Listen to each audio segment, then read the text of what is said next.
I feel like I'm really learning and using my mind well when, not just when I understand it, it's when I'm able to explain it to someone else. Exactly. If someone doesn't understand it and they say, well, Sahara, I need help, do you understand this? And I'm able to thoroughly explain it and just really get what it's trying to get at, then that's when I feel that I really learned something. Yeah.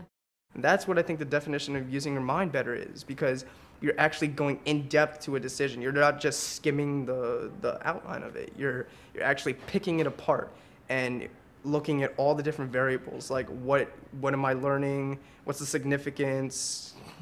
What else do people think about it? And it just definitely, it helps you register a better thought.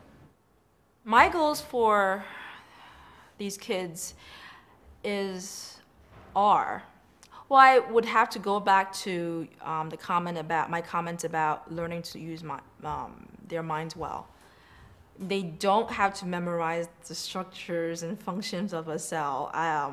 They don't have to memorize all the hundreds of amino acids there's out there. But I guess that I want them to learn how to problem solve.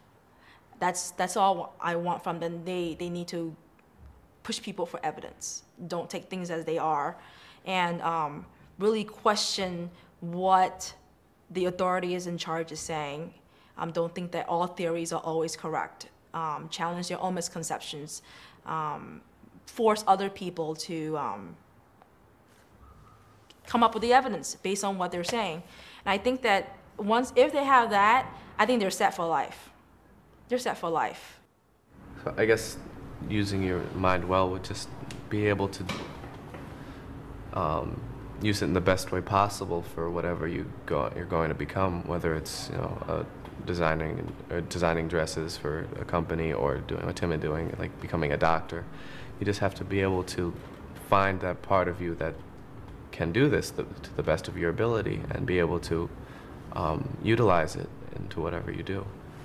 And here we're able to do that. We're able to find our strengths and utilize them to the best of our abilities. In my classroom, I really feel the students are using their minds well when they question, whether they're questioning the significance of something or questioning an alternative point of view. Another way is making connections, and I don't mean with just their reading. I mean always looking for connections throughout the whole course between the history and the reading, the writing, okay? And doing something with purpose. Reading, writing, working on a project with purpose. Using my mind well, to me, means not asking another person for help too much, like not depending on one person, and kind of breaking the problem down yourself. I think I realized my son was using his mind well when he decided to stay home that week that I have off from school in February. Just he had a chance to go to Florida, and he said to me, "You know something, Mom? I'm not doing that well in physics. I have to stay home and take care of this project because I have to do well." And I'm saying, wow, he's growing up. I didn't have to be the bad guy.